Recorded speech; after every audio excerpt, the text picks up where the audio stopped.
Buka. Selamat siang, Assalamualaikum warahmatullahi wabarakatuh. Salam sejahtera buat kita semuanya.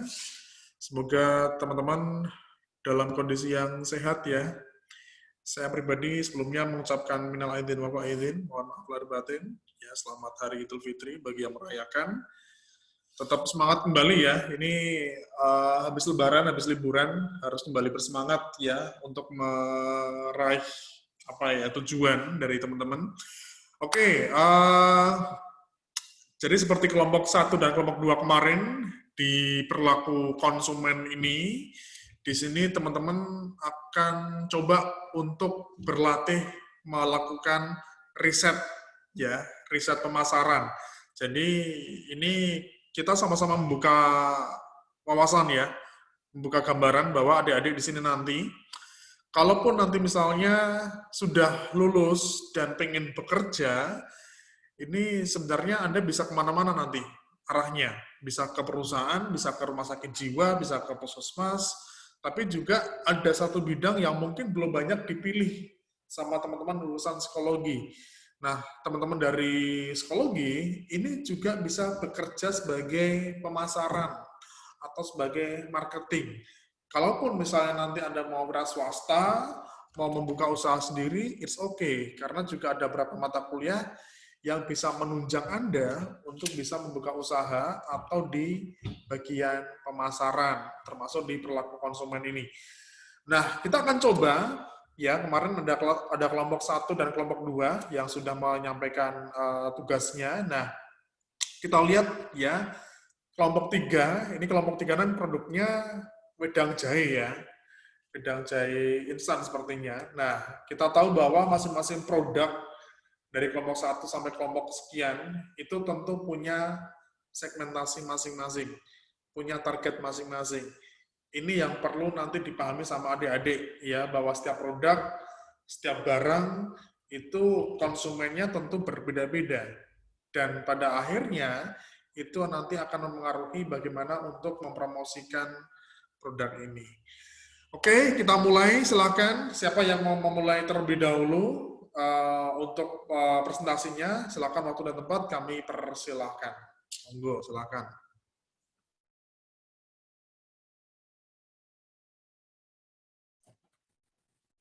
Selamat siang. Selamat siang. Baik, kami dari kelompok 3 akan memulaikan presentasi dengan tema wedang jahe. Untuk penjelasannya akan dijelaskan oleh teman saya.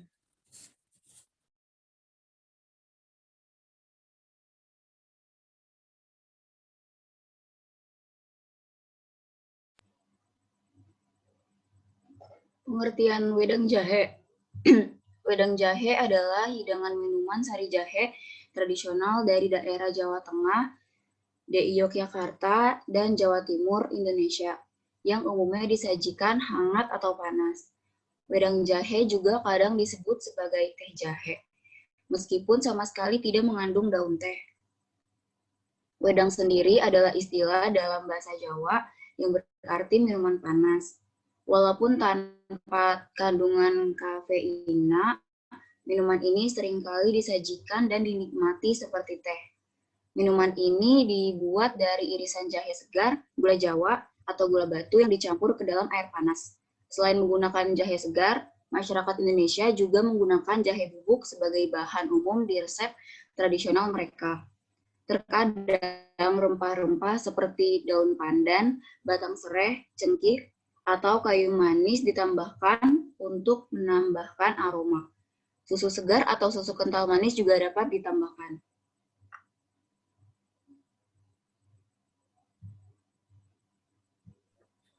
Target market jahe instan. Target market jahe ini diarahkan kepada pelajar, pekerja, masyarakat umum, dan eksekutif muda, dan lebih juga kepada generasi Y atau kaum milenial. Kaum milenial yang kebanyakan lahir di tahun 1980 hingga 2000, umumnya rata-rata orang generasi Y belum memiliki penghasilan yang besar dan kebanyakan bekerja paruh waktu. Gen Y kebanyakan lebih memilih makanan atau minum dengan harga yang rendah namun maksimal. Yang kedua yaitu pelajar atau mahasiswa perantau. Pada kalangan ini mereka lebih memilih sesuatu yang instan, praktis, dan juga bermanfaat seperti jahe instan atau wedang jahe. Yang ketiga yaitu eksekutif muda. Biasanya para eksekutif muda lumayan sibuk dalam hari-harinya dan mereka senang dengan sesuatu yang dibuat instan dan bermanfaat.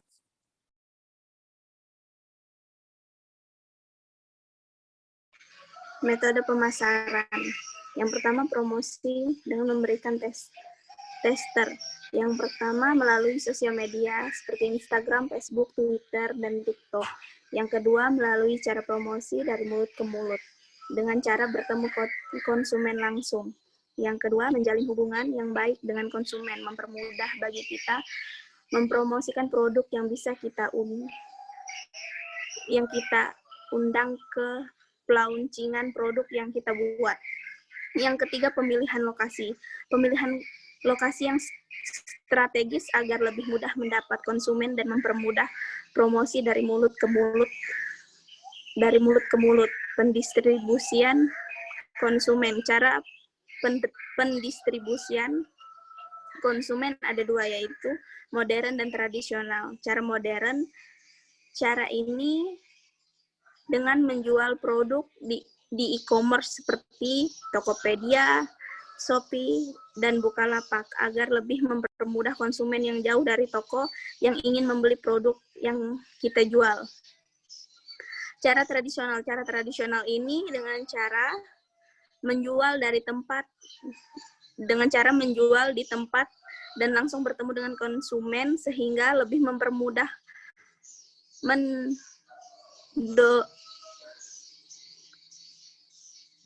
mendemonstrasikan produk ke konsumen langsung dan memberi tester pada konsumen dan lebih memudahkan konsumen untuk membeli produk kita.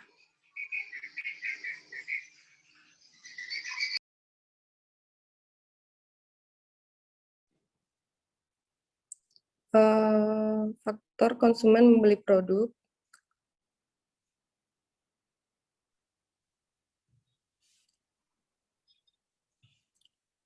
Oke. Faktor konsumen membeli produk. Pak, maaf, sebelum ini kok kameranya nggak bisa? Nggak usah pakai kamera, nggak apa-apa, Mbak. Baik, Misalnya makasih Pak. terlalu lambat.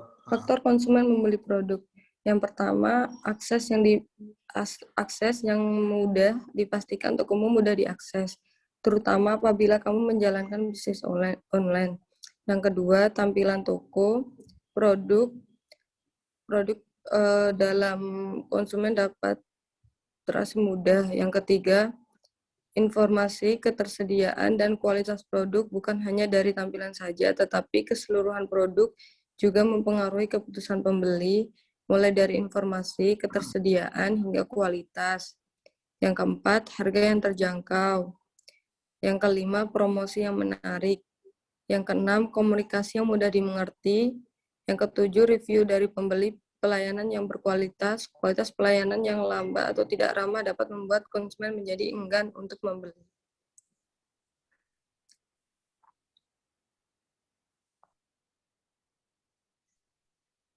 Berikutnya, kelebihan dan kekurangan usaha. Kelebihannya itu yang pertama dengan memberikan sentuhan kepraktisan dalam mengupas dan memarut jahe untuk membuat wedang jahe, melainkan tinggal menyobek kemasan lalu mencampur serbuk sari jahe dengan air panas. Yang kedua, banyak memiliki manfaat, diantaranya adalah bisa mencegah perut buncit dan kembung, membuat berat badan yang ideal, menurunkan darah tinggi, dan sebagai detoks terhadap tubuh. Yang ketiga, dapat diminum pada cuaca tidak menentu, sore atau malam hari. Yang keempat, produk bertahan dengan baik sekitar 1-5 tahun. Yang kelima, produk yang dibuat tanpa menggunakan bahan pengawet dan bahan kimia berbahaya. Yang keenam, bahan baku mudah didapat dengan harga yang relatif tidak mahal. Kekurangannya, pemasaran kurang baik sehingga jumlah toko langganan belum terlalu banyak. Yang kedua, penikmat wedang jahe hanya di kalangan tertentu. Sekian. Oke. Oke, sambil kita bahas ya, teman-teman ya. Oke, teman-teman saya boleh diklik di bagian target market-nya di slide ketiga, teman-teman. Nah, oke. Oke, di kelompok 3 ini menentukan target ya. Ini ada 3 ya yang tertulis di sini. Pertama itu kaum milenial, kedua pelajar atau mahasiswa perantau, yang ketiga itu eksekutif muda. Menurut saya ini masih agak terlalu umum, teman-teman. Karena memang ada beberapa produk, sekali lagi ya, ini yang perlu dipahami bareng-bareng, ada beberapa produk atau jenis produk itu hanya diperuntukkan bagi kalangan tertentu saja. Artinya kalangan tertentu di sini itu kalangan yang lebih spesifik ya dari sebuah populasi. Oke, misalnya gini, Mas Aris, kamu dari mana Mas asalnya Mas? Pekalongan. Mana?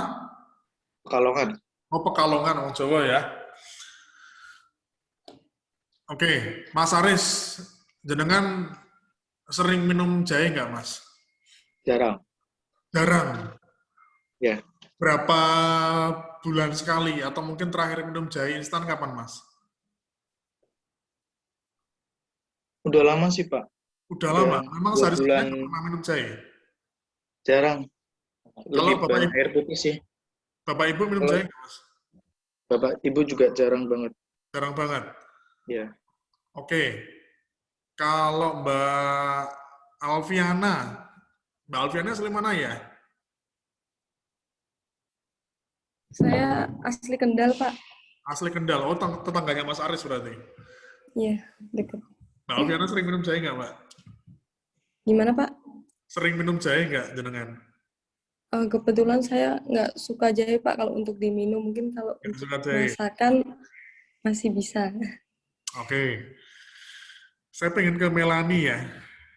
Halo, Melani. Iya, Pak. Melani asli Iya. mana? Kalimantan, Pak. Kalimantannya mana? Kalimantan Timur. Kaltim. Mana? Balikpapan, Bontang, Samarinda? Barong Tongko. Barontonggo itu kabupatennya mana? Kabupatennya mana? Kabupaten Kutai Barat. Oh, Kutai Barat. Kubar ya. Oke. Melani, kamu sering minum jahe nggak? Enggak, Pak. Enggak. Kamu asli sana atau orang tuamu transmigran dari Jawa? Asli sini, Pak. Asli sini. Mm-mm. Pernah nggak minum jahe instan? Pernah, Pak. Pernah. Kapan terakhir? Seminggu yang lalu. Oh, seminggu yang lalu. Kamu minum jahe, kenapa? Memang untuk jaga kondisi aja, atau lagi pas nggak enak kondisinya, atau gimana? Pas lagi sakit tenggorokan, Pak. Pas lagi sakit tenggorokan ya? Berarti minum pas Anda lagi ada gangguan ya di situ ya? Mm-mm. Oke, thank you. Saya ke Mbak Aribatul ya. Aribatul asal mana? Bekasi, Pak. Oh, Bekasi. Bekasinya mana kamu? Saya pernah tinggal di Jakarta soalnya. Rawalumbu. Rawalumbu, oke. Kamu pernah minum jahe instan?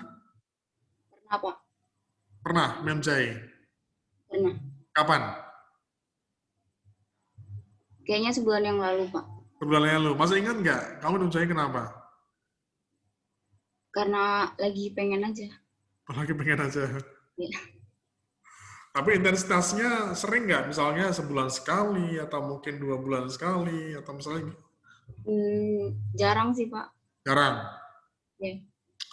Oke, thank you. Yang terakhir saya pengen ke Mardelia. Halo Mardelia. Iya, Pak. Oke, kamu asli mana? Manado, Pak. Manado. Pernah minum jahe nggak? Pernah, Pak. Pernah. Kapan? Semalam, Pak. Semalam. Kenapa? Masuk angin. Oh, masuk angin. Kalau masuk angin mesti minum jahe kamu. Iya, Pak. Biasanya saya rutin minum itu. Oke. Keluarga juga minum, Madelia? Mama saya minum, Bapak enggak. Mama kamu ya? Oke. Nah, ini saya coba untuk melakukan survei singkat ya. Ternyata dari 5 orang ada ada 2 ya tadi ya, yang hampir jarang ya. Nah, mungkin gini teman-teman, yang perlu dipahami adalah teman-teman harus paham dulu kegunaan atau mungkin kebutuhan orang memakai produk ini dulu. Jadi ada beberapa kondisi bahwa orang menggunakan, minum, makan, memakai produk tertentu itu karena memang kebutuhan. Tapi juga ada beberapa yang hanya berbekal atau mungkin hanya berdasarkan keinginan semata. Nah, kalau menurut teman-teman di sini, jahe instan, orang ketika minum jahe instan itu lebih ke kebutuhan atau lebih ke keinginan kira-kira? Kebutuhan. Kebutuhan.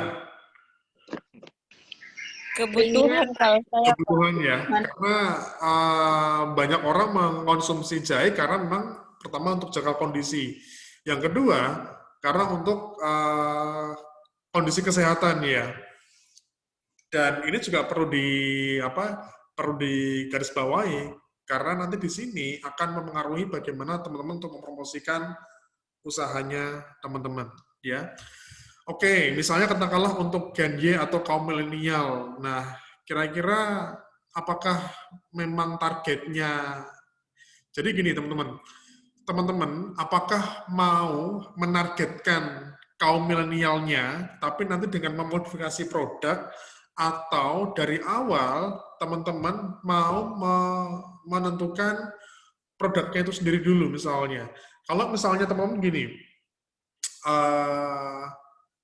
di beberapa daerah ada beberapa produk-produk yang tergolong tradisional, benar ya?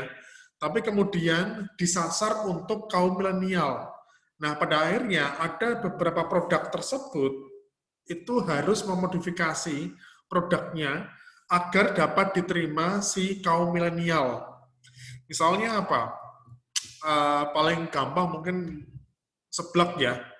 Tahu seblak ya? Di Giant banyak, di Seturan banyak.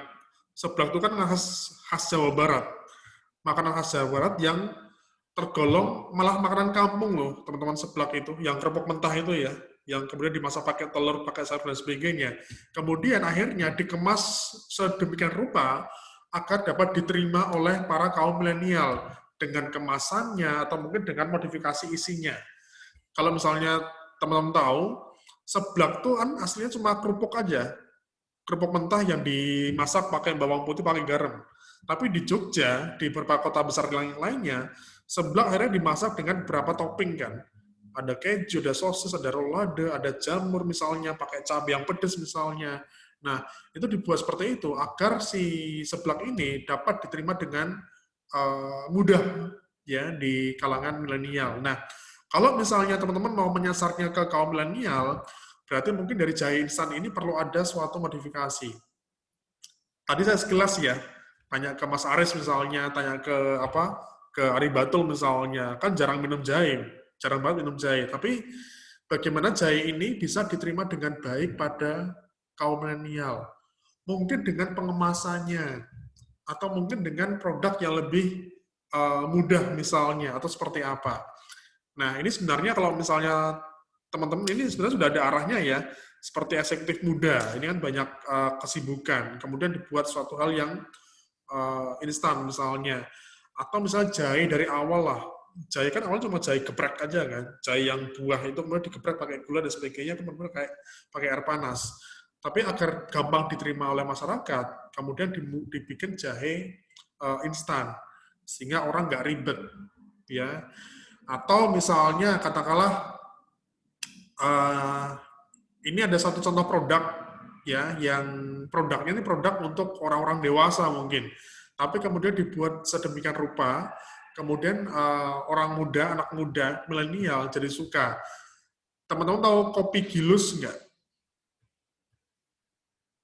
Nggak tahu. Enggak, Pak. Kopi Gilus. Kopi Gilus itu kopi yang lagi tren, lagi update. Buka aja deh di Google banyak ya. Ini produk, saya lupa Torabika apa ya? Saya lupa Torabika atau apa. Judulnya kopi Gilus ya. Kopi Gilus itu kopi hitam teman-teman. Jadi bukan kopi saset kayak coffee mix, kayak mochaccino, kayak misalnya kayak apa? White coffee dan sebagainya, tapi benar-benar kopi yang kopi dasarnya hitam. Cuma kopi ini ada rasanya macam-macam, sehingga cocok bagi anak muda. Ada rasa gula aren, ada rasa kopi Turki, rasa nangka, kemudian kemarin saya lihat ada rasa jahe juga.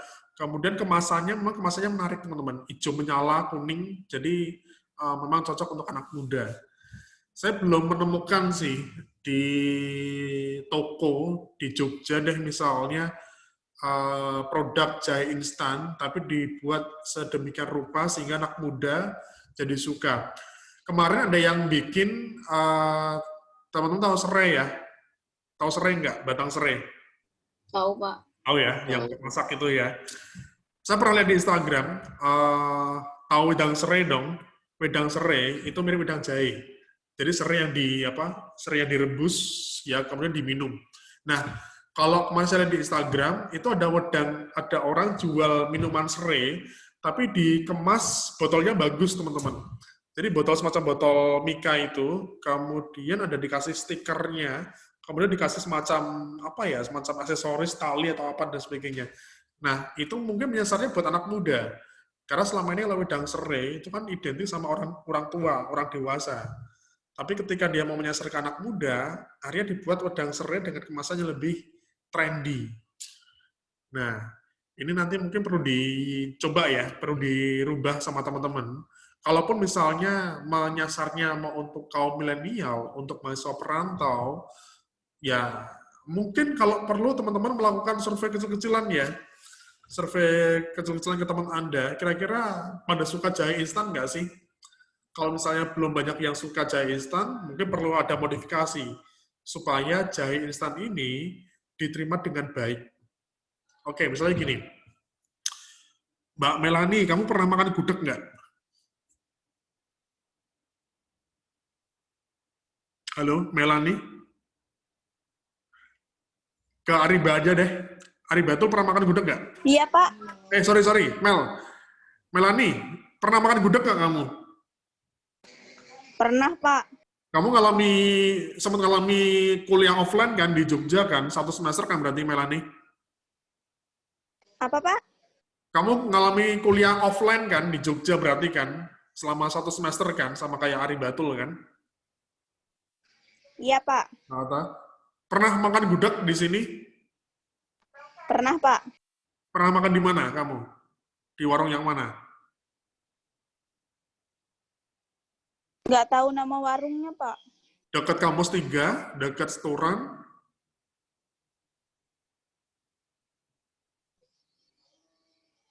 Dekat kampus 3, Pak. Oke, kamu suka nggak sama gudegnya? Enggak, Pak. Kurang suka. Kurang suka. Rasanya cukup aneh. Oh, gudeg tuh enak loh. Oke, kalau Kata orang gudeg itu manis, tapi itu tuh manis pahit gitu, Pak. manis pahit, ya Allah. Oke, si Ari Batul pernah makan gudeg nggak? Pernah, Pak. Pernah. Yang di mana kamu? Nggak tahu, Pak, itu daerah mana. Tapi makannya sekali aja atau berkali-kali di situ? Sekali. Kali. Kok nggak lagi kenapa? Kurang cocok, Pak. Kurang menurut saya. cocok. Kurang Iya. cocoknya gimana? Maksudnya kurang cocok sama lidah saya gitu. Terlalu manis atau terlalu pekat? Terlalu manis. Terlalu manis. Oke, kita ambil contoh gudeg ya, teman-teman ya. Gudeg itu kan sarapan khas orang Jogja, orang Jawa. Jadi mungkin di tempatnya Mas Aris atau di tempatnya Mbak Alfiana mungkin juga ada ya di Pantura, gudeg. Gimana Mas Aris? Kenapa, Pak? Ada gudeg nggak di Pekalongan? Ada Ada toh? dekat rumah. Nah, biasanya gini teman-teman, kalau gudeg di Jogja ya sebagian besar dan gudeg aslinya itu memang manis teman-teman. Jadi belum apa ya banyak orang di luar Jawa, di luar Jogja itu nggak suka karena terlalu manis. Cuma akhirnya nanti kalau misalnya udah offline ya, nah udah setelah sudah normal, teman-teman udah bisa ke kampus lagi, udah bisa jalan-jalan ke Jogja lagi. Di Jogja itu ada beberapa warung gudeg yang masakannya itu memang dikhususkan buat orang-orang di luar Jogja. Nah, teman-teman tahu di Gejayan, di depannya yang HP-HP itu, yang di utaranya UNY, Iya. itu ada gudeg namanya gudeg Bu Tekluk. Itu contoh ya. Nah, gudeg Bu Tekluk itu baru buka jam 11 malam. Nah, itu banyak mahasiswa-mahasiswa yang suka sama gudeg itu. Karena memang rasanya gudeg itu cenderung asin, cenderung gurih, dan cenderung pedas. Jadi hampir nggak ada unsur manisnya. Makanya banyak teman-teman yang dari luar Jogja, luar Jawa bahkan, itu cocok sama gudeg di situ. Karena gudeg itu memang gudegnya yang tidak terlalu manis. Dan segmennya memang segmen untuk yang anak-anak di luar Jogja. Tapi kalau misalnya teman-teman mau cari gudeg yang asli, ya itu ada di daerah Wijilan atau di Barek ya, belakang UGM. Itu memang manis banget, teman-teman. Tapi kalau misalnya Anda pengen gudeg, tapi nggak terlalu manis, bisa coba gudeg itu, atau pernah tahu gudeg Mercon, itu dekat Tugu. Itu malah banyak mahasiswa luar Jawa yang suka, karena cenderung pedas gurih. Nah, contohnya itu, teman-teman. Jadi ada beberapa makanan daerah, makanan tradisional, yang memang pada akhirnya, ya tentu mereka melakukan riset ya, melakukan survei.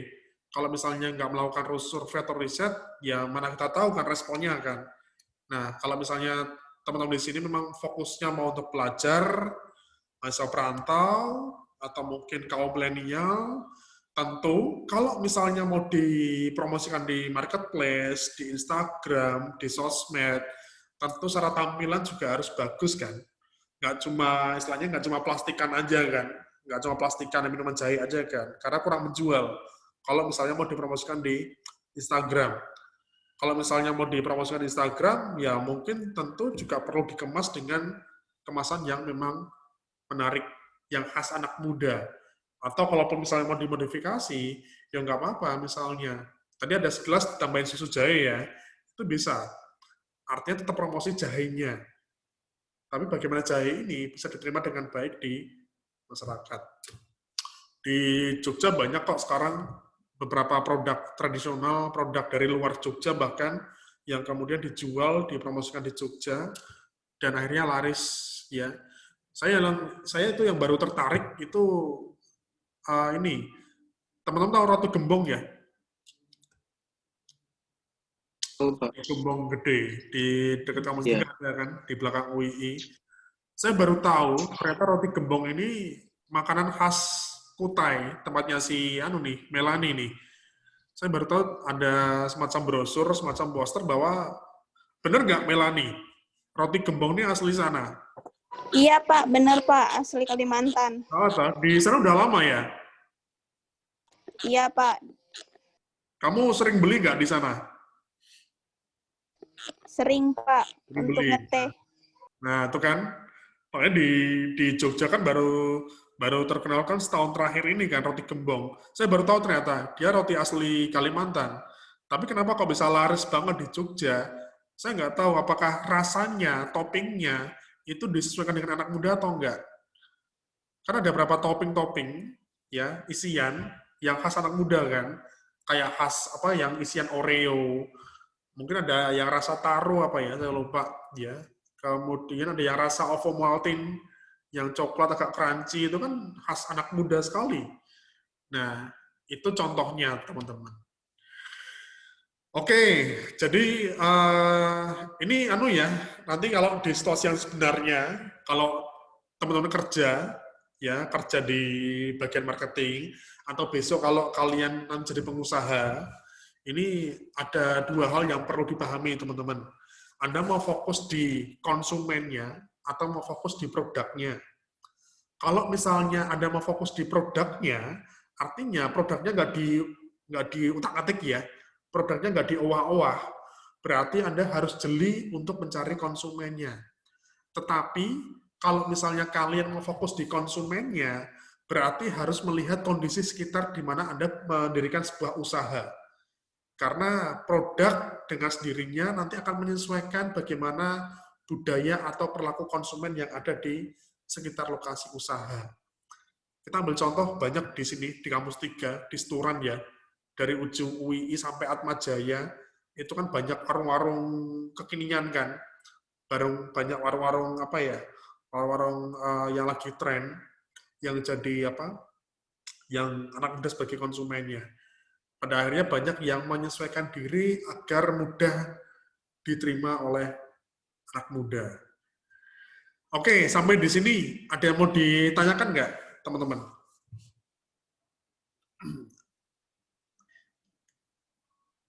Paham ya? Berarti gini aja, kalau misalnya dari kelompok 3 ini mau seperti ini, targetnya, Gen Y, pelajar, eksekutif muda, berarti nanti pengemasannya, pemasarannya, strateginya, tentu juga harus mengikuti kaum milenial. Ya, makanya tadi saya sekilas tanya Mas Aris, tanya Mbak Ari Batul, nggak minum jahe juga, nggak sering juga. Berarti artinya perlu ada suatu strategi nih, biar mudah diterima oleh kaum milenial. Begitu, teman-teman. Ya, nanti direvisi, terus nanti dikumpulkan pada saat UAS ya. Pada saat UAS perilaku konsumen, nanti sudah dibenahi, dikumpulkan. Itu aja, saya kira, teman-teman. Ya, semangat terus ya untuk belajarnya. Ini mungkin masa-masa pandemik seperti ini nggak ada salahnya bisa coba untuk bisnis ya, coba untuk wira swasta ya. Kita belum tahu juga besok semester depan akan seperti apa, apakah masih offline, apakah masih online atau sudah offline. Mungkin ada beberapa persyaratan tertentu. Kita juga masih mengikuti perkembangan dari apa di Jogja juga ya, bagaimana instruksi dari wali kota ataupun dari gubernur. Tetap semangat buat teman-teman ya, tetap berproses ya, insya Allah nanti kedepannya akan lebih baik segala sesuatunya. Terima kasih, jaga selalu kesehatan buat adik-adik semuanya. Tetap semangat, kita akhiri ya. Selamat siang, Assalamualaikum warahmatullahi wabarakatuh. Selamat Ya, siang, Pak. terima kasih Pak. Oke, thank you ya semuanya. Sehat semuanya ya. Terima kasih semuanya.